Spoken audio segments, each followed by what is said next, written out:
Hello, I'm Dr. Chris Geddes, Professor and Director of the Institute of Fluorescence at the University of Maryland.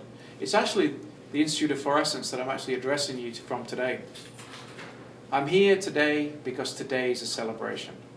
Today we are celebrating 25 years of publishing excellence at the Journal of Fluorescence. As you all know, the Journal of Fluorescence is the premier journal in the world for fluorescence spectroscopy and applications of fluorescence. The journal has significantly grown over the last 25 years. Not only has the journal grown over the last 25 years, but fluorescence spectroscopy as a science in its own right has also significantly grown. Fluorescence today is entrenched through the life sciences.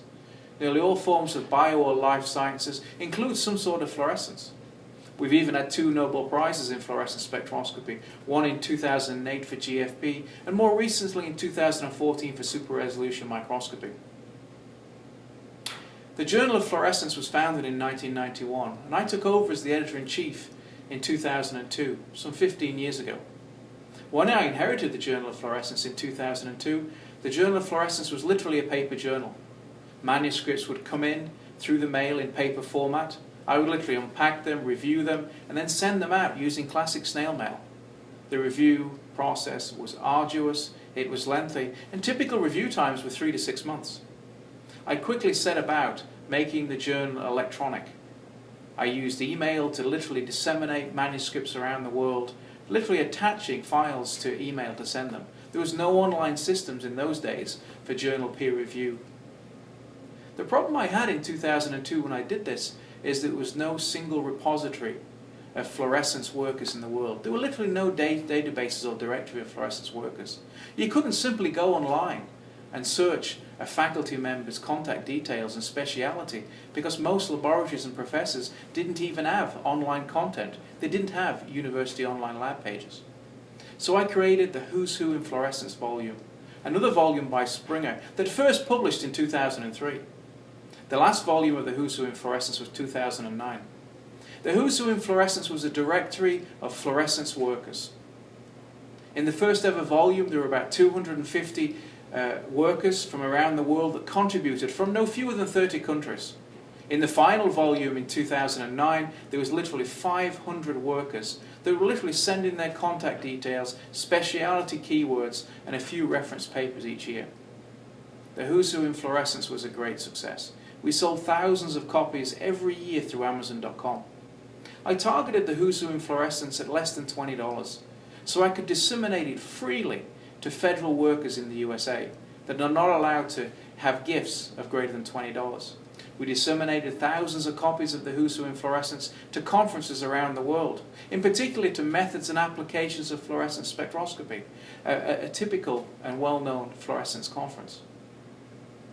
Since the journal was founded, the journal has published over 2,500 peer-reviewed manuscripts by 6,500 authors, which have been cited today an amazing 18,500 times, a feat by any journal.